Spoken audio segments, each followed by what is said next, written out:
मुझे पता है नेफ्रोलॉजी। अच्छा, नेफ्रोलॉजी में जैसे किडनीज का आपको पता है ना, एक फंक्शन होता है एसिड बेस बैलेंस को कंट्रोल करना। ठीक है, ये बाइकार्बोनेट को या पकड़ पकड़ के रखता है, एच को बाहर निकालता है। ठीक है, एसिड बेस बैलेंस मेंटेन करना किडनीज का एक काम होता है, बड़ा जरूरी काम होता है ये। ठीक है, तो अगर किडनीज काम ना करें तो क्या होगा, एसिड बॉडी बॉडी में से बाहर नहीं निकलेगा, तो पेशेंट को क्या हो जाएगा, मेटाबॉलिक सिरोसिस होता है। ठीक है, जब मेटाबॉलिक एसिडोसिस हो तो उस वक्त हम लोग पेशेंट का निकालते होते हैं A9 गैप। ठीक है, A9 गैप का फार्मूला होता है sodium minus chloride plus bicarbonate, यानी कि पॉजिटिव आयन में से नेगेटिव आयन हमने माइनस काट देंगे। तो मिल गया नहीं, क्लोराइड और बाइकार्बोनेट क्या है, नेगेटिव आयन्स हैं। तो बड़ी दफा आप लोगों का ना फार्मूला वैल्यूज दी होती हैं, कि दिया होता है कि पेशेंट का जो है ना वो सोडियम है 152, उसका क्लोराइड है 110, और उसका बाइकार्बोनेट है 22। तो इस पेशेंट का एन गैप निकाले, एन गैप निकालो, इस पेशेंट का इसका कितना आ रहा है, 110 को 122 कितने हो गए, 132। और 152 माइनस 132, 20, 20 एन गैप हो गया। तो इंक्रीज एन गैप हो गया। तो नॉर्मल वैल्यू होती है 10 से 12। ये आप लोगों को कैलकुलेट करना आना चाहिए एन गैप। ये बहुत जरूरी सवाल आता होता है। ठीक है, क्यों, क्योंकि हम लोग इसकी बेस पे हमने मेटाबॉलिक को दो हिस्सों में डिवाइड करना है, इंक्रीज इन गैप और नॉर्मल इन गैप। ठीक है, ये बड़ा मशहूर फार्मूला होता था इसका, मड पाइल्स से मैंने इसका हार्ड अप किया। Mud piles, methanol, uremia, diabetic ketoacidosis, paraldehyde, INH, lactic acidosis, ethylene glycol, salicylate. ठीक है, इनमें से हर एक टॉपिक अलहदा से भी एमसीक्यू की सूरत में भी आ सकता होता है। फर्ज किया कि एक पेशेंट है, उसने ना आपके पास आया है, एल्ट्रेशन सोडियम के अंदर आया है। अब उसकी एबीजीज करते हैं तो एबीजीज के ऊपर increase A9 gap metabolic acidosis आ गया। अब पेशेंट की अटेंडेंस की हिस्ट्री लेते हैं, वो कहते हैं कि शराब का बहुत आदी है ये पेशेंट। आज उसको शराब नहीं मिली तो पता नहीं क्या चीज पड़ी हुई थी, वो उसने पी ली है। तो क्या पिया होगा उसने, मिथानॉल, मिथानॉल स्पिरिट पी लिया उसने। ठीक है। अच्छा, यूरीमिया क्रोनिक किडनी डिजीज हो गया। और डायबिटिक कीटोसिडोसिस तो आनी ही आनी है ना किसी फॉर्म में, एंडोक्राइन में भी हम लोगों ने पढ़ा, इतनी भी पढ़ेंगे कि एक 17 साल का बच्चा है, आपके पास प्रेजेंट हुआ है, रेस्पिरेटरी रेट उसका थोड़ा ज्यादा है, एसिरोटिक ब्रीथिंग है उसकी। एसिरोटिक ब्रीथिंग क्या होती है,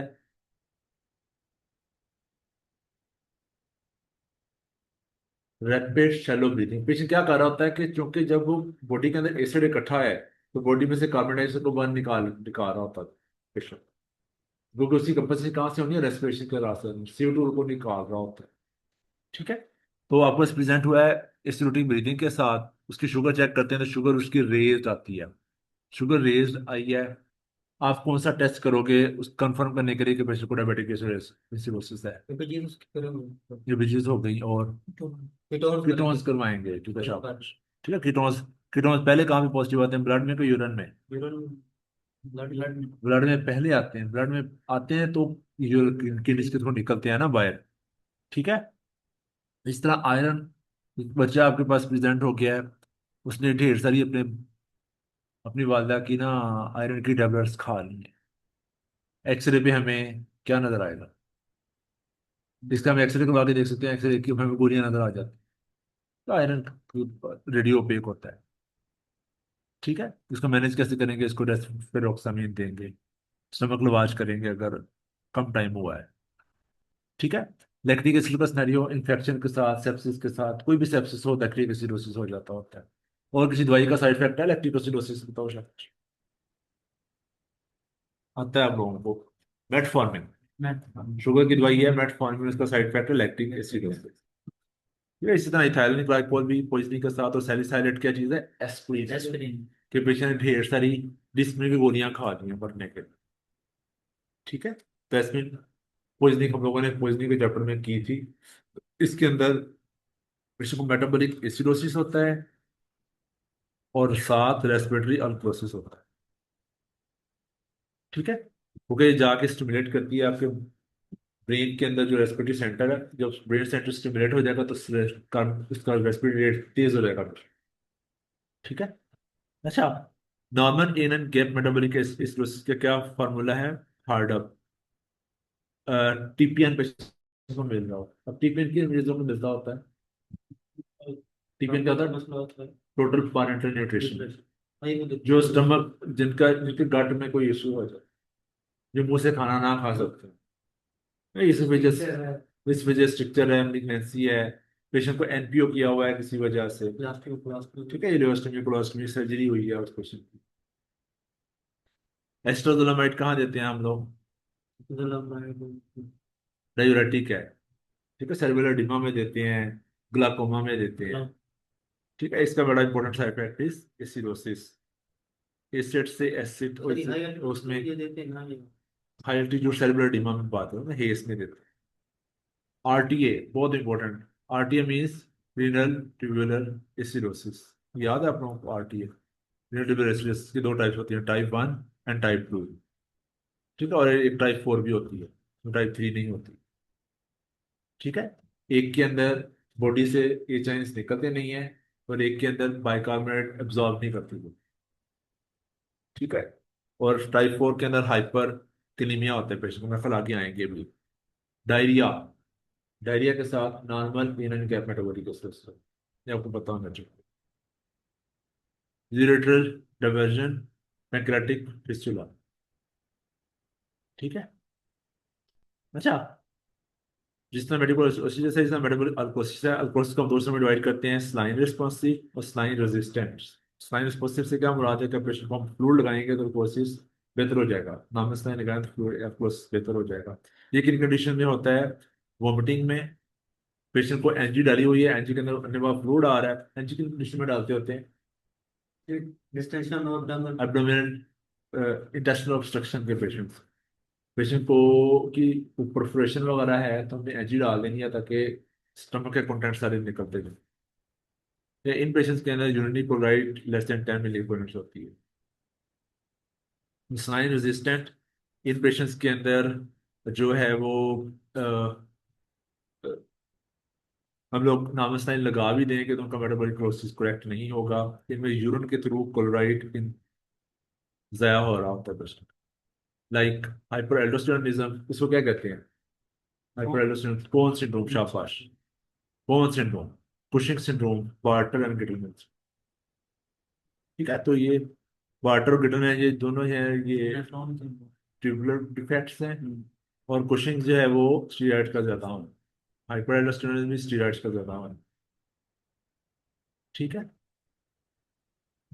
अच्छा, SIADH और डायबिटीज इंसिपिडस, ये इनका ताल्लुक भी चूंकि किडनीज के साथ है, ठीक है, इस वजह से किडनीज के चैप्टर के अंदर भी इनका ये दिए होते हैं। ये कुशन डिजीज और सिंड्रोम दोनों में होगा। कुशिंग्स के साथ एसोसिएशन है ना, उनको हो जाता है। अच्छा, SIADH में होता क्या है? Anti diuretic hormone, water body में ज्यादा हो गया, वाटर बॉडी में ज्यादा हो जाएगा तो ब्लड को क्या हो जाएगा? पतला हो जाएगा, पतला हो जाएगा, तो सोडियम राशि होगी, कम कम होगी, हो जाएगी, तो हाइपोनेट्रीमिया होता है कुछ में। ब्लड पतला हो गया, हाइपोस्मोलरिटी हो गई, यूरिन गाढ़ा हो जाता है, यूरिन की ऑस्मोलिटी इंक्रीज हो, ठीक है, यूरिन का सोडियम ज्यादा होगा, पेशेंट यूबोलिमिक होगा, ठीक है। स्मॉल सेल लंग कार्सिनोमा, इसका सिनेरियो ऐसे एडीएच के साथ भी आ सकता है, कुशिंग के साथ भी आ सकता है, पैंक्रियास के साथ भी आ सकता है, ठीक है। पेशेंट सीए लंग हो कैसे प्रेजेंट करता है? हॉर्सनेस होगी इसकी, होर्सनेस वॉइस हो सकती है, कफ हो सकती है, हिपोप्टिसिस हो सकती है, फीवर का रिजॉल्व ना होना, तो कैंसर के स्मॉल सेल लंग कार्सिनोमा की एसिडिटी का एसोसिएशन बहुत important.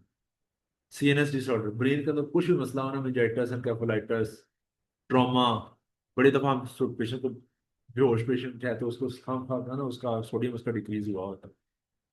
साइकोसिस, medication like SSRI, carbamazepine और लंग डिजीज सबके अंदर सोडियम लेवल डिक्रीज हो जाता है ड्यू टू SIADH, क्योंकि ADH लेवल इंक्रीज हो जाता है, ADH वाटर को पकड़ के रखता है, ठीक है।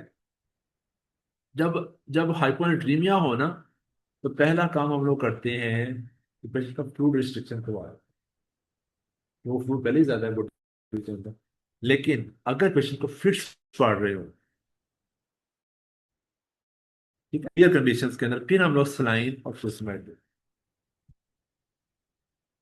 ठीक है। सर इसमें फिक्स पार्ट है फिर उसके लिए।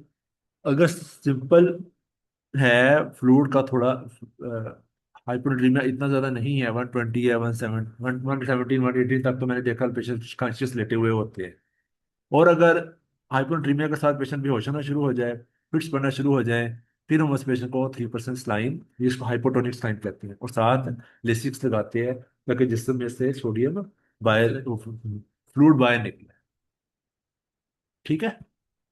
डायबिटीज इंसिपिडस का आपको पता ही है, एडीएच का ना होना इज कॉल्ड डायबिटीज इंसिपिडस। अब इसने ब्रेन से नहीं आ रहा तो सेंट्रल कहलाएगा, किडनीज पे काम नहीं कर रहा तो नेफ्रोजेनिक कहलाएगा, ठीक है।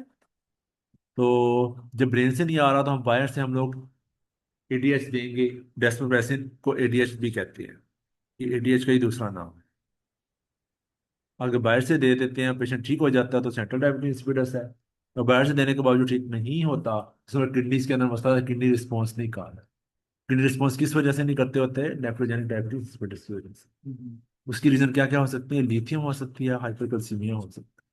कैल्शियम जाके वो जो सेल्स होते हैं जहाँ पे वो एडीएच ने काम करना है उनको फंक्शन करने से रोक देते हैं। ठीक है, तो डायबिटीज इंसिपिडस, ऐसे एडीएच, और ये मेटाबॉलिक एसिडोसिस, ये पेट क्वेश्चंस हैं एग्जाम के, ठीक है। अच्छा, फिर आपको एक सिनेरियो आएगा कि पेशेंट है, आप मौसमी बरसात शुरू हो रहा है, तो आजकल डायरिया के केसेस बहुत ज़्यादा कॉमनली हॉस्पिटल के अंदर आते हैं। पेशेंट कहता है कि डॉक्टर साहब मैं ना सुबह से मुझे ना कोई 20 मोशन आ गए हैं, और अब मेरा ना चक्कर आ रहे हैं। आप उससे क्या क्वेश्चन पूछेंगे तो आपको आपको पता चल जाएगा कि किडनी कंप्रोमाइज हो रहे हैं। क्या क्वेश्चन पूछेंगे? पेशाब का। क्या आपको यूरिन कितना आ रहा है?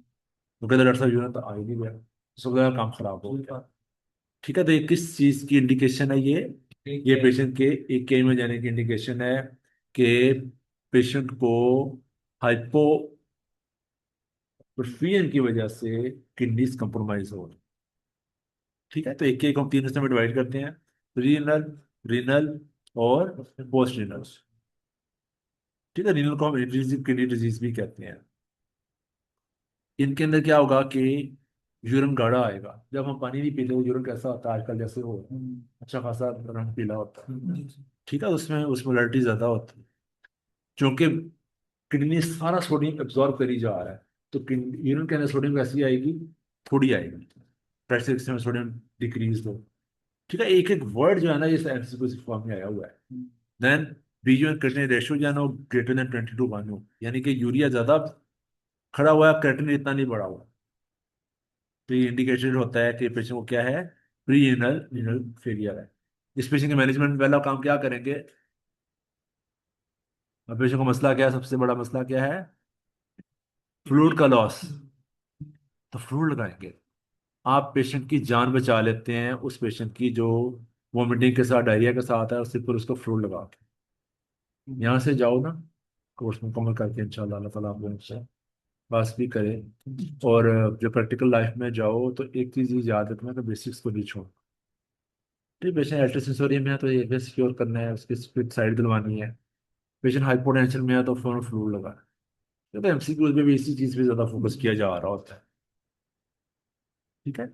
अच्छा, फिर आहिस्ता आहिस्ता जब किडनीज ज्यादा उनको ना ब्लड सप्लाई ज्यादा देर तक नहीं गई, तो क्या होता है, जो सेल्स होते हैं ना वो टूटना शुरू हो जाते हैं, तो फिर इंट्रिंसिक किडनी डिजीज हो जाती है, तो इसको कहते हैं एक्यूट ट्यूबुलर नेक्रोसिस। इस्कीमिक वजह से सेल्स टूटना शुरू हो गए। ठीक है, उसकी सबसे इंपॉर्टेंट काज, ये प्रीरेनल फेलियर वो इस्कीमिया ही है। देन टॉक्सिन्स, टॉक्सिन्स के अंदर मेडिसिन भी आती हैं, कंट्रास्ट भी आता है, मायोग्लोबिन भी आती है, हीमोग्लोबिन भी आती है। ठीक है, जैसे मायोग्लोबिन का स्टेरियो कैसे आएगा? बस रेब्डोमायलिसिस, शाबाश, मारा है, पुलिस वालों ने तशद्दुद किया है, बिल्डिंग कोलैप्स हो गई है। ठीक है, सारा दिन काम किया, धूप के अंदर पानी नहीं पिया। एंटीबायोटिक्स, मैंने ग्लाइकोसाइड्स के नाम बताओ। ये डेल्टा मशीन जेंटामाइसिन, अमेरिकासिन, ठीक है। कंट्रास्ट कहाँ यूज करते हैं हम लोग? सीटी स्कैन में, ईआरसीपी में, एंजियोग्राफी में। ठीक है। तो कंट्रास्ट तो इस वक्त जब कंट्रास्ट के लिए हम लोग जब पेशेंट को भेजते हैं तो पेशेंट के आरएफटी लाजमी तौर पे करवाते हैं। इसका एक क्वेश्चन भी आता होता है कि कंट्रास्ट इंड्यूस्ड नेफ्रोपैथी से बचाने के लिए बेस्ट मेजर क्या है? फ्लूइड लगाना। ठीक है। पेशेंट को हम लोग पहले नॉर्मल सलाइन लगा के भेजते हैं ताकि कंट्रास्ट जो है वो किडनीज को ज्यादा डैमेज ना करे। ठीक है। इसमें BUN की रेशो 15 से कम होती इसमें कम होती है। अच्छा। इसमें फ्रैक्शन सोडियम ग्रेटर देन 2 होती है। पेशेंट को मडी ब्राउन ग्रेनुलर कास्ट होती है। इंटीरियर किडनी डिजीज की इंपॉर्टेंट काज है एलर्जिक नेफ्राइटिस, इंटरस्टिशियल नेफ्राइटिस। है। ज्यादातर ये एलर्जी की वजह से होता है, हाइपर सेंसिटिविटी या एलर्जी की वजह से। ठीक है। तो कोई भी दवाई लड़ सकती है।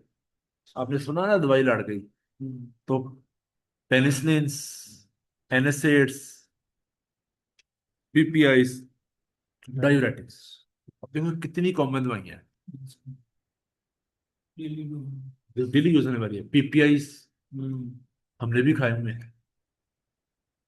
ठीक है। एनएसएड्स ये सबने खाए होते हैं। ठीक है। पेनिसिलिन, अमोक्सिसिलिन सबने खाया होता है। इसके अंदर पेशेंट को एक्स्ट्रा चीज क्या होगी? क्योंकि एलर्जिक रिएक्शन है, एलर्जिक रिएक्शन में कौन से सेल्स इंक्रीज होते हैं? यूसिनोफिल्स। तो यूसिनोफिल नजर आते हैं। ठीक है। और साथ डब्ल्यूबीसी कास्ट नजर आती है। तो पेशेंट को फीवर होगी, रैश होगी और साथ यूरिन के अंदर यूसिनोफिल नजर आएगी। ठीक है। ब्लड में भी यूसिनोफिल होंगे और यूरिन में भी यूसिनोफिल आएंगे। दूसरा, रेपिडली प्रोग्रेसिव ग्लोमेरुलोनेफ्राइटिस, इसके साथ भी एक ही हो जाता होता है। इसके अंदर हमें जो किडनी बायोप्सी होती है उसके ऊपर क्रिस्टल शेप्ड पैथोलॉजी नजर आएगी। अच्छा, पेशेंट आपके पास प्रेजेंट हुआ है, नोन केस था इनर स्टोन का। उसने कहा तो बस ठीक है यार, गुर्दे में पथरी आता है भी कर सकते हैं। आज वो आया आपके पास शदीद दर्द के साथ और कहता है कि डॉक्टर साहब मेरी मुझे कमर में दर्द है, फीवर है और यूरिन कम आ रहा है। अब क्या हुआ है? ऑब्स्ट्रक्शन हो गई है। ठीक है। किस जगह पे ऑब्स्ट्रक्शन हो तो पेशेंट रीनल फेलियर में जाएगा। हमें जिंदा रहने के लिए एक गुर्दा भी काफी है। लोग अपना गुर्दा डोनेट कर देते हैं ना, तो एक गुर्दे पे सारी लाइफ गुजर जाती है। मैंने ऐसे लोगों को देखा, ऐसे साल तक जिंदा रहते हैं। यूरेटर, यूरेटर में तो एक गुर्दा बंद होगा। किस जगह पे स्टोन आके फंसे तो दोनों गुर्दे बंद हो गए। यूरिथ्रा में, यूरिथ्रा में। ठीक है। वो तो आगे आके स्टोन फंसा है, क्योंकि एक यूरेटर बंद होगी तो रीनल फेलियर नहीं होगा। एक कंडीशन में हो सकता है कि एक गुर्दा पहले ही नहीं है, एक गुर्दा पहले ही नहीं काम कर रहा, वो है ही सोलिटरी किडनी, फिर यूरेटर में भी फंसेगा तो बंद हो जाएगा ऑपरेशन साहब। ठीक है। अगर सोलिटरी किडनी नहीं है, दोनों किडनी सही काम कर रहे थे, तो स्टोन जो है वो बीपीएच स्टोन नीचे यूरेथ्रा में आके फंसे तो पीछे दोनों किडनीज एकदम जाएंगे। ठीक है। उसको ऐसे हमें किडनीज का साइज बड़ा नजर आएगा, हाइड्रोफिसिस। इस वजह से जब पेशेंट को रीनल फेलियर होता है तो हम लोग पेशेंट का अल्ट्रासाउंड लाजमी करवाते हैं, देखने के लिए कोई ऑब्स्ट्रक्शन तो नहीं है। ठीक है। वो सर समझ लग रहा है ना? अगर किसी पेशेंट को आप गुर्दों का मसला सस्पेक्ट कर रहे हो, क्या क्या टेस्ट करवाओगे?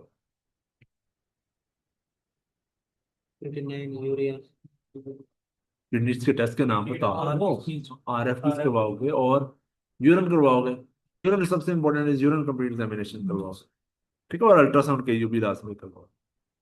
ठीक है। रिलीव ऑब्स्ट्रक्शन फर्स्ट, तो इसमें सबसे जरूरी चीज होती है गुर्दे को बचाना, क्योंकि अगर ऑब्स्ट्रक्शन ज्यादा देर तक रहेगी तो गुर्दे फूल के डिस्ट्रॉय हो जाते हैं, परमानेंट डिस्ट्रक्शन हो जाती है।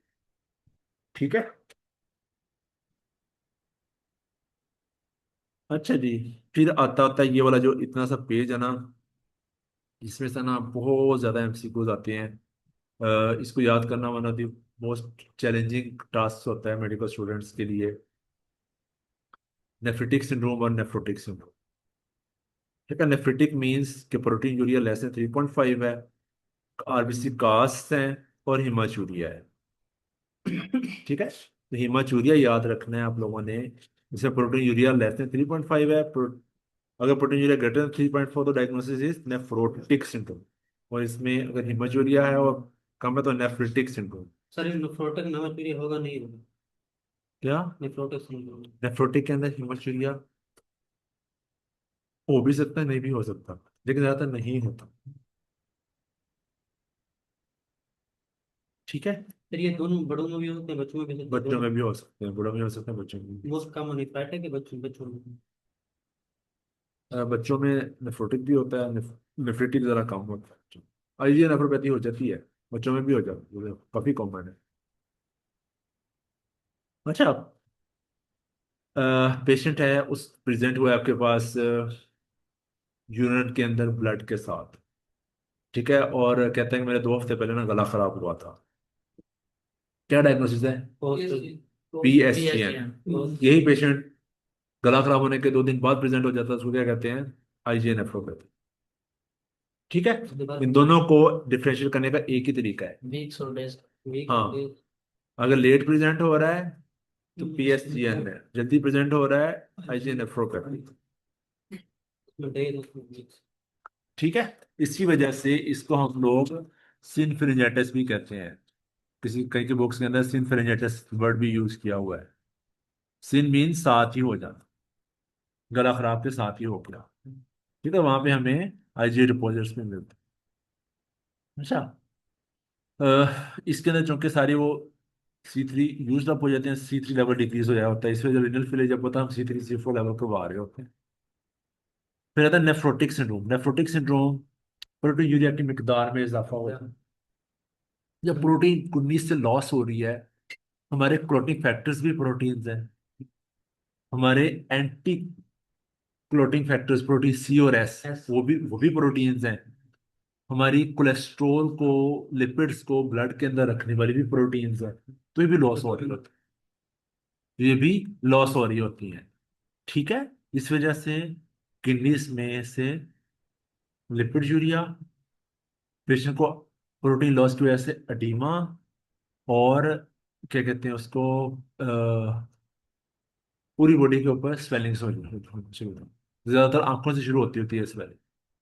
अभी मैंने थोड़ी देर पहले ओपीडी में पेशेंट दाखिल किया है नेफ्रोटिक सिंड्रोम के साथ। ठीक है, अनीमिया और कवर कप था और नेफ्रोटिक सिंड्रोम का, तो ये तुम्हें हर दूसरी तीसरी ओपीडी में एक आधा पेशेंट आपको जरूर देगी। ठीक है। अडल्ट चिल्ड्रन के अंदर most common cause is minimal change disease. Minimal change disease क्या होती है कि अगर हम इस पेशेंट की बायोप्सी करें तो हमें वहाँ पे कुछ नजर नहीं आता, इस पेशेंट की इलेक्ट्रॉन माइक्रोस्कोपी करें तो वहाँ पे क्या नजर आएगा? Replacement of the food process. ये क्वेश्चन आता है। ठीक है, replacement of the food process नजर आते हैं। तो मैनेजमेंट इज स्टीरॉइड्स। फिर पेशेंट है, नोन केस है HIV का, और बस नेफ्रोटिक सिंड्रोम के साथ आ गया। अंडरलाइन अंडरलाइन अगर हम उसी बायोप्सी करें तो नेफ्रोटिक सिंड्रोम का कौन सा पैटर्न नजर आएगा? FSGS नजर आएगा। ठीक है, HIV के साथ एसोसिएशन है FSGS की, फोकल सेगमेंटल ग्लोमेरुलोस्क्लेरोसिस। इसी तरह क्वेश्चन। ठीक है। इस क्वेश्चन में चूंकि स्क्लेरोसिस हुई हुई है तो इसमें स्टीरॉइड इतना अच्छा काम नहीं करेगा, क्योंकि फाइब्रोसिस हो चुकी है, इस वजह से यहाँ पे स्टीरॉइड इतना अच्छा काम नहीं करेंगे। ठीक है। अच्छा, फिर एक पेशेंट है आपके पास प्रेजेंट हुआ है, वो नोन केस है किडनी ट्यूमर का, या उसको प्रोस्टेट कार्सिनोमा था। ठीक है, या उसको लिवर का कार्सिनोमा था, उसकी ट्रीटमेंट हो चुकी हुई है, लेकिन अब आपके पास नेफ्रोटिक सिंड्रोम के साथ है, तो कौन सी डिजीज होगी उसकी? नील बायोप्सी में मैं मेम्ब्रेनस नेफ्रोपैथी। मेम्ब्रेनस नेफ्रोपैथी, ठीक है, मेम्ब्रेनस नेफ्रोपैथी की एसोसिएशन है हेपेटाइटिस बी के साथ, ट्यूमर्स के साथ, SLE के साथ। ये एसोसिएशन याद रखनी है। ठीक है। फिर सबसे कॉमन वो है डायबिटिक नेफ्रोपैथी। डायबिटिक नेफ्रोपैथी की 6 स्टेजेस हैं, वो कुछ स्टेजेस याद रखने की जरूरत नहीं है, लेकिन इतना याद रखना है कि जैसे जैसे किडनीज के अंदर डैमेज बढ़ता चला जाता है, वैसे वैसे प्रोटीन यूरिया की मिकदार बढ़ती चली जाती है। अच्छा, फिर एक ये बड़ी इंपॉर्टेंट चीज की डायबिटिक नेफ्रोपैथी से रिलेटेड पूछी जाती है कि फर्स्ट साइन क्या होता है डायबिटिक नेफ्रोपैथी का? बताओ शाबाश, हमें कैसे पता चलेगा कि शुगर ने गुर्दों को मुतासर करना शुरू कर दिया है, यूरिन में क्या आना शुरू हो जाए? बताओ शाबाश। माइक्रो एल्ब्यूमिन, ये मैंने कई दफा आपको चीज सिखाई है, माइक्रो एल्ब्यूमिन यूरिन। ठीक है, माइक्रो यूरिया क्या होता है? 32 300 मिलीग्राम प्रोटीन पर 24 आवर्स आ रही है, लेस देन 30 मिलीग्राम। ज्यादातर खड़े रहने से भी आ जाती है, लेकिन 30 to 300 जो रेंज है उसको हम कहते हैं माइक्रो एल्ब्यूमिन। और ये फर्स्ट साइन होता है किडनी इन्वॉल्वमेंट का डायबिटीज मेलिटस के पेशेंट्स में। इस वजह से पेरेंट्स में कोई अजीजों में डायबिटिक है ना, उसको भी टेस्ट एडवाइस कर सकते हो। ठीक है, ये इसके डिफरेंट लिए होता हम है लोग, प्रोटीन जैसे? ये प्रोटीन यूरिया ही है। अब प्रोटीन यूरिया के ना डिफरेंट लेवल्स हैं। हम्म। शुरू के अंदर जो प्रोटीन यूरिया हो रहा है वो लेस देन 30 मिलीग्राम, हम्म। उसको आसो ऑर्थोसिटी प्रोटीन यूरिया भी कह सकते हैं। ज्यादातर खड़े रहे, थोड़ी बहुत प्रोटीन किडनीज में निकल आई। 30 to 300 मिलीग्राम प्रोटीन यूरिया हो रहा है, इसको क्या कहते हैं? Micro urea. लेस देन 3.5 ग्राम पर 24 यूरिन आ रही है, उसको क्या कहते हैं? Nephritic range. अगर इससे ज्यादा प्रोटीन आ रही है, मोर देन 3.5 ग्राम ज्यादा प्रोटीन आ रही है, तो क्या कहते हैं? Nephrotic range. तो ये रेंज है बेसिकली। हम्म। ठीक है, तो माइक्रो यूरिया किसी पेशेंट को हो रहा है तो उसके लिए बेस्ट मेडिसिन क्या है? तो शाबाश, एल्बुमिन यूरिया को रोकने के लिए, प्रोटीन यूरिया को रोकने के लिए बेस्ट मेडिसिन क्या है? डायबिटिक पेशेंट है, ये भी आता होता है। कैसे लगे? इसी इनहिबिटर्स, शाबाश। जेस्ट्रिल, लाइसिनोप्रिल, ठीक है, एनालाप्रिल। ठीक है, ये बहुत इंपॉर्टेंट, मैंने आप लोगों को ये बात बताई कि माइक्रो यूरिया से अगर हो रहा हो तो दवाई कौन सी देंगे? और वो एसिनोप्रिल या ईआरपीस देंगे। प्रोटीन में तो उसमें फ्रूदी यूरिन होता है, प्रोटीन यूरिया में फ्रूदी यूरिन। पेशेंट कहता है मुझे पेशाब में झाग बनना शुरू हो गई। अगर हिस्ट्री लें तो उस पर चीज बात करें। ये ना मेमोरियस नेफ्रोपैथी का ना जो इलेक्ट्रॉन माइक्रोस्कोप है ना, उस पर स्पाइक एंड डोम अपीयरेंस नजर आती होती है बाल का।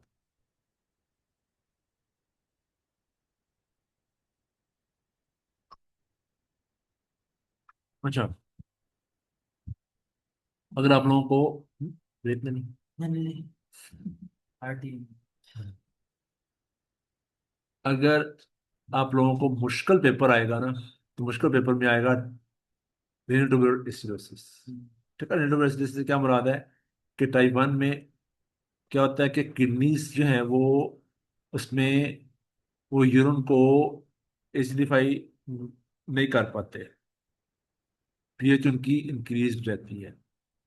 ठीक है, यानी कि एच इस यूरिन में से निकलता नहीं है बाहर। जब एच ही नहीं होगा, एसिड निकलेगा ही नहीं, तो यूरिन की पीएच इंक्रीज ही रहेगी। क्योंकि एच नहीं है तो इसकी पीएच नीचे लेके आनी है ना। एसिडोसिस का पता है ना, जी पीएच सर। लेस देन जी 7.5। सर। जी जी। ठीक है, जितनी जितनी पीएच कम होगी उतना एसिडिक होगा, तो इसमें पीएच थोड़ी कम। इंक्रीज रहती है। प्लीज। ठीक है, तो यूरिन की पीएच इंक्रीज होती है। साथ चूंकि यूरिन में एच निकलते नहीं है, तो ब्लड में इकट्ठे हो जाते हैं, तो पेशेंट को एसिडोसिस हो जाता है। ठीक है, हाइपोक्रीमिया होता है, और साथ किडनी स्टोन्स बनते हैं। इसकी एसोसिएशन किडनी स्टोन्स के साथ बहुत इंपॉर्टेंट है। ठीक है, देखिए फ्लोराइड फिर वगैरह भी कमी हो तो इसमें खा सकते हैं। किडनी स्टोन्स भी बन सकते हैं। टाइप 2 हम प्रोक्सिमल भी कहते हैं। प्रोक्सिमल के अंदर गुड किडनीज जो है बाइकार्बोनेट को पकड़ नहीं पाती, बाइकार्बोनेट निकलते चले जाते हैं। अब बॉडी में से बॉडी कार्बोनेट निकलते चले जाएं तो बॉडी की अल्कली बाहर निकल रही है। इससे जब अल्कली बाहर निकल रही है तो बॉडी में एसिड एसिड ज्यादा हो ज्यादा गया। हो जाएगा। ठीक है, तो इसमें यूरिनरी पीएच डिक्रीज होती है।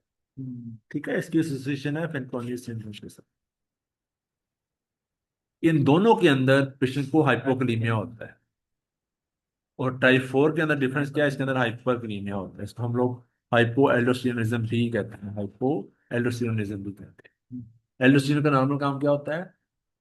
सोडियम को एब्जॉर्ब करवाना और पोटेशियम को सर इसमें ब्लड से हाइपर क्लीमिया निकालना। ज्यादा होगा तो रिद्ध में भी होगा। हो सकता है, रिदमिया से हो सकते हैं डेफिनेटली। मोस्ट कॉमन लिटोब्रेस्टोसिस, इसकी underlying cause diabetes mellitus, renal failure, inhibitors और एल्डेक्टोन है। ठीक है, तो आरटीए अक्सर औकात बंदे को तंग करता है। ये मुझे याद है कि एमआरसीपी के क्वेश्चंस में भी आरटीए बहुत ज्यादा पूछा जा रहा होता है। ठीक है, इतना सा जो पोर्शन जो हमने ये इतना सा पढ़ा है ना, इसमें से आपको 2 से 3 एमसीक्यूज आएंगे। हाँ, ये नहीं। फिर किडनी स्टोन्स का पता होना चाहिए, क्योंकि 100 बच्चों की क्लास है ना, अगर 100, तो उसमें से 5 7 8 जरूर होंगे लोग जिनको कभी ना कभी किडनी स्टोन का कोई ना कोई इशू रहा हो। ठीक है, जैसे जैसे हम लोग गर्म इलाकों में रहते हैं तो हमारे यहाँ पे पानी अगर कम पिए तो यूरिन गाढ़ा आता है, तो किडनीज के अंदर स्टोन प्रेसिपिटेट हो जाते हैं। तो most common stone is calcium oxalate. अगर इन्फेक्शन की वजह से बने तो उसको स्ट्रोवाइट स्टेन कहते हैं, वो स्टैग हॉर्न बड़े बड़े भी हो जाते हैं। ठीक है।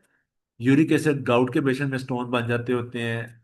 उनके अंदर क्या खास बात होती है कि वो एक्सरे पे नजर नहीं आती, उसको कहते हैं रेडियोलूसेंट। लूसेंट का मतलब है कि नजर ना आना। ठीक है, ये रेडियो ओपेक होते हैं, ये एक्सरे पे नजर आ जाते हैं। ठीक है। आपको क्वेश्चन आएगा कि एक पेशेंट है, उसको ब्लड कैंसर था, ल्यूकीमिया था, हमने उसको एंटी न्यूप्लास्टिक शुरू करवाई है, कैंसर में कीमोथेरेपी शुरू हुई है उसकी। तो अरे अब आप बस प्रेजेंट हुआ है। स्टेप। अब आप बस प्रेजेंट हुआ है उसके साथ हाइपरकलीमिया के साथ, जॉइंट पेन्स के साथ, क्या डायग्नोसिस है? जी सर। कैंसर का ट्रीटमेंट शुरू होने के बाद patient hyper uric acid sir. Tumour lysis syndrome. Uric acid भी बढ़ा है उसका, क्योंकि सेल्स जब टूटते हैं अंदर से, उनका न्यूक्लियस निकलता है, न्यूक्लियस के अंदर डीएनए होता है, डीएनए की metabolism leads to uric acid. ठीक है, तो सेल्स ज्यादा टूटने की वजह से यूरिक एसिड इंक्रीज होता है। ठीक है। तो ट्यूमर लाइसिस सिंड्रोम के अंदर ये हो काम होता है। इस वजह से जब किसी पेशेंट को हम लोग कीमोथेरेपी शुरू करवाते हैं तो शुरू में फिर फ्लूइड लगाते होते हैं उसको इस से प्रिवेंट करने के लिए, और साथ बड़ी लोग दफा साथ यूरिक एसिड की दवाई भी शुरू करवा देते हैं। इस यूरिक एसिड की दवाई का नाम बताओ। शाबाश, एलोपेरिनोल, फिब्रोक्सोस्टेट, एलोपेरिनोल, प्रोबेनिसिड, पेब्रोटिकेस, ये सारी यूरिक एसिड की दवाइयाँ। अच्छा, अगर पेशेंट को नेचुरली स्टोन्स बनते ही रहते हैं, उसको हो सकता है कि कोई ऐसी डिजीज हो जो स्टोन बना रही हो, वो है सिस्टीन यूरिया। सिस्टीन यूरिया, ये सर ये डिफरेंट भी है, रेडिकुलेंट ये है। डिफरेंट है होमोसिस्टिनीमिया से।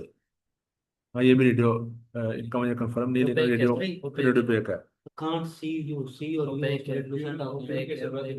वो जो कांट सी कांट पी वाला जो फार्मूला है वो डिफरेंट है। और चीज। ठीक है, वो बेसिस डिजीज का फार्मूला है। हेल्पोर्ट का है, हेल्पोर्ट हेल्पोर्ट। का सी एंड यू इसमें का सी और सिस्टम हो गया यू और कार्बोहाइड्रेट लेक्चर। चलो, सिस्टीन यूरिया जो है ना वो डिफरेंट है किससे वाला? बताओ शाबाश, होमोसिस्टिनीमिया से। होमोसिस्टिनीमिया जो होता है उसके अंदर पेशेंट को क्लॉट्स बनते हैं, तो यंग एज में स्ट्रोक होता है इन पेशेंट्स को। ठीक है। फिर आते हैं, अगर पेशेंट एक्यूट रीनल फेलियर को बर्दाश्त कर गया और वो फेज निकल गई, तो फिर तो किडनी सही रहेंगे। लेकिन अगर उसके किडनीज मोर देन 3 मंथ्स तक इन्फेक्शन इन्फ्लेमेशन का बोझ झीलते रहे तो पेशेंट सीपीटी में चला गया। अब होगा क्या कि इन्फ्लेमेशन की वजह से आहिस्ता आहिस्ता आहिस्ता चेंजेस आती आती वहां पे परमानेंट चेंजेस आ जाएंगे। ठीक है, फाइब्रोटिक किडनीज फाइब्रोटिक हो जाएंगे, फाइब्रोटिक हो गए तो किडनीज श्रिंकन हो जाएंगे। ठीक है। इसको हम कहते हैं क्रोनिक किडनी डिजीज या एंड स्टेज रीनल डिजीज। ठीक है। तो सीकेडी की 5 स्टेजेस होती हैं, इनमें से जो स्टेज 5 है, जो लास्ट स्टेज है, उसको हम कहते हैं एंड स्टेज रीनल डिजीज। ठीक है। अब किडनीज का एक पेशेंट है आपके पास, डिक्रीज हीमोग्लोबिन के साथ आया है, तो उसका डिक्रीज हीमोग्लोबिन किस वजह से है? सब समझ। कितनी पेशेंट। सीकेडी का पेशेंट है आपके पास, उसके आपको उसके ब्लड टेस्ट करवाते हैं, उसकी हीमोग्लोबिन कम है, तो किस वजह से कम है? इस पर थोड़ा इशू होगा, इथोपोइटिन। एरिथ्रोपोइटिन रिलीज हो रही, वो किडनीज का काम था एरिथ्रोपोइटिन बनाना, तो एरिथ्रोपोइटिन नहीं आ रही। ठीक है। सीकेडी का पेशेंट है आपके पास, कहता है कि मेरी हड्डियों में दर्द होता है। अब उसका उसका टेस्ट करवाते हैं तो उसका जो है वो फॉस्फेट लेवल इंक्रीज आता है, कैल्शियम डिक्रीज आता है, क्या डायग्नोसिस है? डिस्ट्रॉफी होगी रेटिनोसिस। विटामिन डी की डेफिशिएंसी, हाइपरपैराथायराइडिज्म, रीनोटिस डिस्ट्रोफी। तो किडनीज में मल्टीपल मसले हो रहे होते हैं कि विटामिन डी की एक्टिवेशन नहीं हो पाती, नंबर 1। नंबर 2, फॉस्फेट बॉडी में से निकलता नहीं है तो बॉडी में इकट्ठा होता चला जाता है। ठीक है। नंबर 3, जो फॉस्फेट है जाके किन जो बोन्स होती हैं और ऊपर से रिलीज करता है पीटीएच को, हाइपर पैराथायराइडिज्म। पीटीएच जाके बोन्स को और ज्यादा रिजॉर्व करवाता है, और ज्यादा रिजॉर्व, इस वजह से इन 3 कंडीशन की वजह से हड्डियां कमजोर होती है। इसको हम कहते हैं रीनल ऑस्टियोडिस्ट्रोफी। ठीक है। हाइपर पैराथायराइडिज्म, विटामिन डी की एक्टिवेशन ना होना, और ऑस्टियोक्लास्ट का ज्यादा हो जाना, ये सारे क्या क्या कहलाते हैं? Renal osteodystrophy. Osteo means bones, dystrophy means टूटना। ठीक है। आपको ये क्वेश्चन भी आएगा कि विटामिन डी की एक्टिवेशन के कौन सा वाला पॉइंट होता है किडनीज के अंदर? मतलब सेकेंड हाइड्रोक्सिलेशन, सेकेंड हाइड्रोक्सिलेशन 1 वाली। ठीक है। जो फर्स्ट वाली है 25 है, ये लिवर के अंदर होती है। ठीक है। विटामिन डी की पहली एक्टिवेशन कहाँ होती है? लिवर में। सेकेंड हाइड्रोक्सिलेशन कहाँ होती है? किडनीज के अंदर।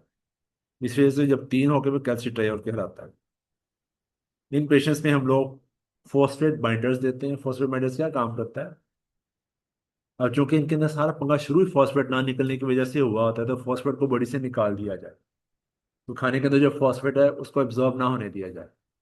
तो इस कैल्शियम, आपने कैल्सान डी की गोली का नाम सुना होगा, चाप जैसी होती है, वो पेशेंट को देते हैं। वो खाने के अंदर जो फॉस्फेट होता है उसको बाइंड कर लेती है और बॉडी से निकाल देती है। अगर कैल्सान को खाली पेट दें तो वो कैल्शियम को बढ़ाती है, अगर खाने के साथ दें तो फॉस्फेट को निकालती है, लेकिन अगर खाली पेट दें तो कैल्शियम को बढ़ाती है। ठीक है। अच्छा, मेटाबॉलिक एसिडोसिस के लिए हम पेशेंट को बाइकार्बोनेट दे सकते हैं और डायलिसिस के लिए भी जा सकते हैं पेशेंट। हाइपोकलीमिया की मैनेजमेंट, डाइटरी रिस्ट्रिक्शन, के एक्सोलेट पाउडर और डायूरेटिक्स, ये हैं स्टेबल हाइपरक्लीमिया की मैनेजमेंट। लेकिन अगर पेशेंट है उसका प्रेशर लेवल 6.5 और ईसीजी पे चेंजेस आ रही हैं, तो पहला काम क्या करोगे? कैल्शियम ज्यादा। शाबाश, कैल्शियम ग्लूकोनेट देंगे। तो ठीक हो गया, तो कैसे तुम्हारा? ठीक है, तो कैल्शियम ग्लूकोनेट देंगे। अगर इसी चेंजेस आ रही हैं हाइपरक्लीमिया की वजह से, तो क्या देना है? Calcium calcium gluconate. ठीक है। फिर हमारे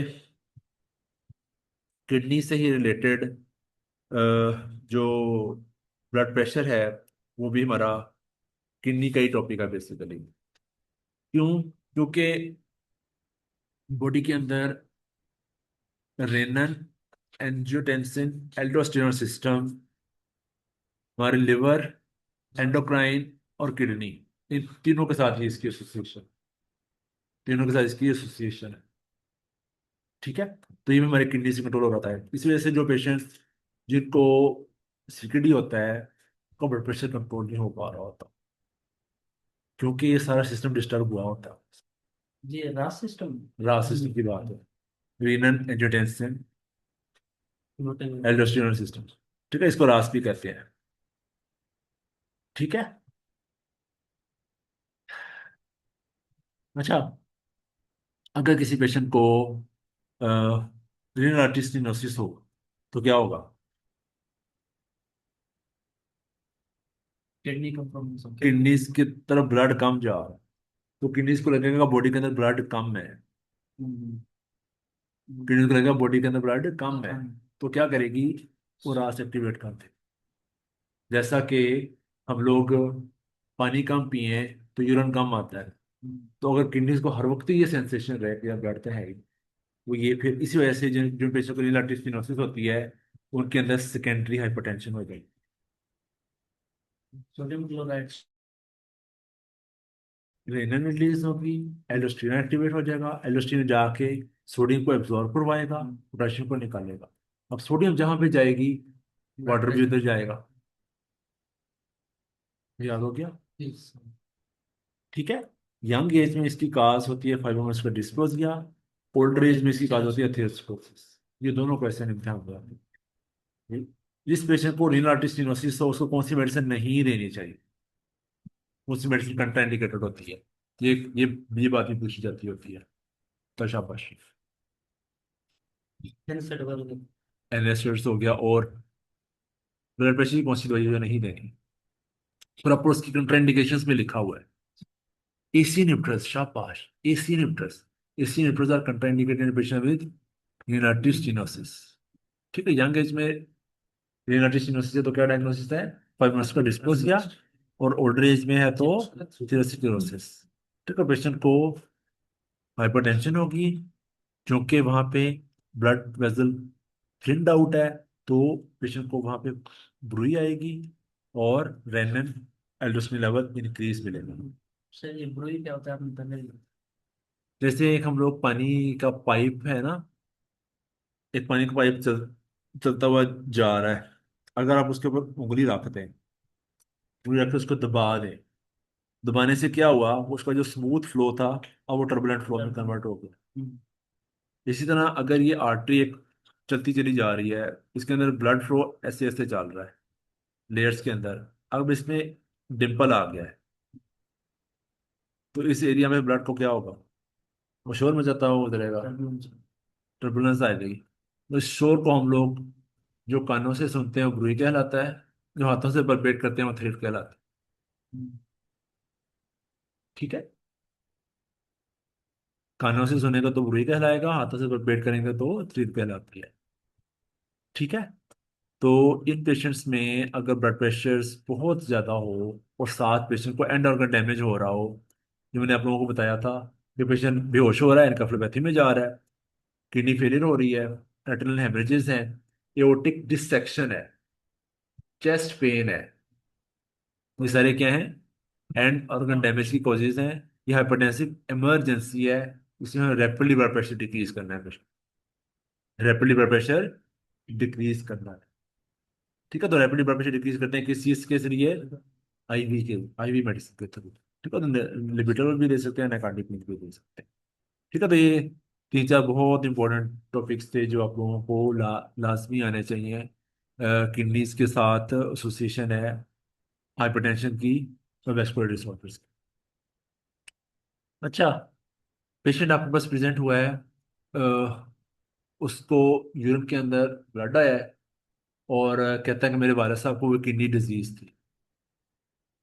तो आप उसका एग्जामिनेशन करते हैं तो आपको abdomen के अंदर एक बेग सा मैस फील होता है, क्या डायग्नोसिस है?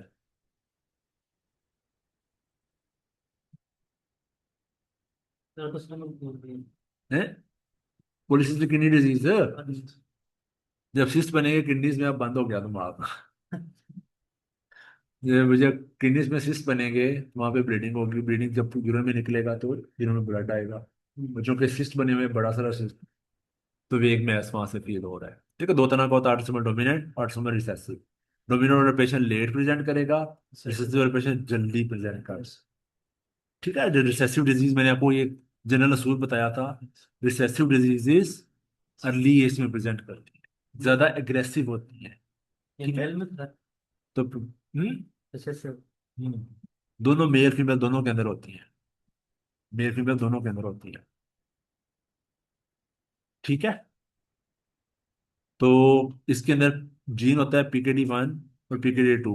पेशेंट प्रेजेंट करता है abdominal pain, haematuria, hypertension, pelvic के साथ, और इसकी एसोसिएशन है बेरी एनेरिज्म्स के साथ। इसका क्वेश्चन कैसे आएगा?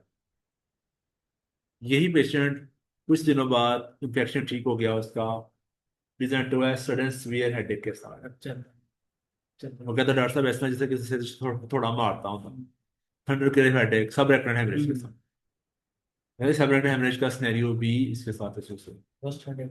तो वर्स्ट हेडेक को माइला याद आया। ठीक है, सब रेक्टल हेमरेज। ठीक है, अच्छा जी। वेल प्रोलैप्स और लिवर के अंदर सिस्ट, ये जब एक जगह पे सिस्ट है तो दूसरी जगह पे सिस्ट भी हो सकते हो। किडनीज के लिए जरूरी दवाइयाँ, ये फार्माकोलॉजी की रिवीजन है, माइनोक्लाइकोसाइड्स के साथ ATN और रीनल फेलियर। इस वजह से जब किसी पेशेंट को क्या रेफ्टी डिजीज हो तो हम लोग उसको माइनोक्लाइकोसाइड्स नहीं देते। ठीक है, एम्फोटेरिसिन B कहाँ यूज की जाती है? Twenty fungal. एंटी फंगल है, शाबाश। इस ये भी रीनल फेलियर करवाती है, ATN करवाती है और RTA भी करवाती है। एसी इनहिबिटर्स अगर किसी पेशेंट को रीनल आर्टरी स्टेनोसिस हो तो acute renal failure करवा सकते। इसी वजह से ये न्यूट्रिशनियोसिस के अंदर क्या होते हैं, कंट्राइक्टाइल। ये बहुत इंपॉर्टेंट बात है। ठीक है, साथ ये हाइपरक्लीमिया भी करवाते होते हैं। एनएसएड्स दुनिया में रिनल फेलियर की one of the most important cause वो एनएसएड है। मतलब जो लोग जोड़ों की दर्द की दवाइयाँ खाते हैं उनके किडनीज खराब हो जाते हैं। और जिस पेशेंट के किडनीज थोड़े बहुत खराब हो, आपने उनको एनएसएड्स नहीं देंगे। जिस पेशेंट को किडनीज का पहले ही मसला है ना, आपने उसको मना कर देना है कि आपने ब्रूफिन, टिक्लोरान, सिरफ्लैक्स ये नहीं खानी। ठीक है, ये मैं इंपॉर्टेंट बात कह रहा हूँ। प्रैक्टिकल बात भी बहुत इंपॉर्टेंट है, तो वो हमारे पेरेंट्स में से बहुत से लोगों को डायबिटीज है, हाइपरटेंशन है, वो ओल्ड एज में दर्दें भी बहुत होती हैं, वो गोडे में दर्द है, कोई जोड़ों में दर्द है। ठीक है। अच्छा, फिर आता है आप लोगों का contrast induced nephropathy. Contrast induced nephropathy मैंने आपको पहले भी एक्सप्लेन कर दिया कि जब कंट्रास्ट जाता है ना, तो जाके किडनीज को डिस्ट्रॉय करता चला जाता है। इसकी मैंने मैंने मेन हमारी जो लेक्चर्स है उसमें मैंने आपको मिसाल दी थी कि जैसे वो टैंक नहीं होते, टैंकों की जो बेल्ट होती है, अगर वो टैंक हम इधर सड़क पे चला दें तो क्या होगा, सड़क टूट जाएगी। तो ये हैवी मेटल्स होती हैं, कंट्रास्ट हैवी मेटल्स आपकी किडनीज को तोड़ती चली जाती है। ठीक है, तो हमने इनको फ्लूइड दे के बचाना होता है किडनीज को, ताकि उनका कम से कम कांटेक्ट हो किडनीज के साथ। ठीक है। एनएसएड जो होते हैं ना, एफरेंट आर्टीरियोल की वेजो कंस्ट्रिक्शन करवाते हैं, यानी एफरेंट, ग्लोमेरुलस और इफरेंट आर्टीरियोल। एसिनेप्टर्स इस पे काम करते हैं, इसकी वेजो डायलेशन करवा देते हैं, जबकि एनएसएड्स इस पे काम करते हैं, ये इस एरिया की वेजो कंस्ट्रिक्शन करवा देते हैं। ठीक है। PG1 भी तो होता है। प्रोस्टाग्लैंडिन है, प्रोस्टाग्लैंडिन की प्रोडक्शन को डिक्रीज करते हैं ना ये। तो इस एरिया की वेजो कंस्ट्रिक्शन जब होगी तो ग्लोमेरुलस में ब्लड कम हो जाएगा, और अगर इस एरिया की वेजो डायलेशन होगी तो इंटरग्लोमेरुलर प्रेशर डिक्रीज हो जाएगा। यहाँ पे प्रेशर जब कम होगा तो प्रोटीन यूरिया बेहतर हो जाएगा, इस वजह से एसी नेप्टस प्रोटीन यूरिया होता है। ठीक है। Urine complete examination, urine is like a अच्छा यूरिन कंप्लीट एग्जामिनेशन हुआ हो, it's like a mini renal biopsy. इस वजह से मैं हमेशा कहता होता हूँ कि जब आपने यूरिन कंप्लीट एग्जामिनेशन करवाना है तो हमेशा किसी अच्छी लेबोरेटरी से करवाना चाहिए। ठीक है। क्यों? क्योंकि यूरिन के अंदर जो चीजें हम लोग देख रहे हैं वो डायरेक्ट किडनी से आ रही है। अगर हमें डब्ल्यूबीसी कास्ट मिल रहे हैं, लाइक पाइलोनेफ्राइटिस,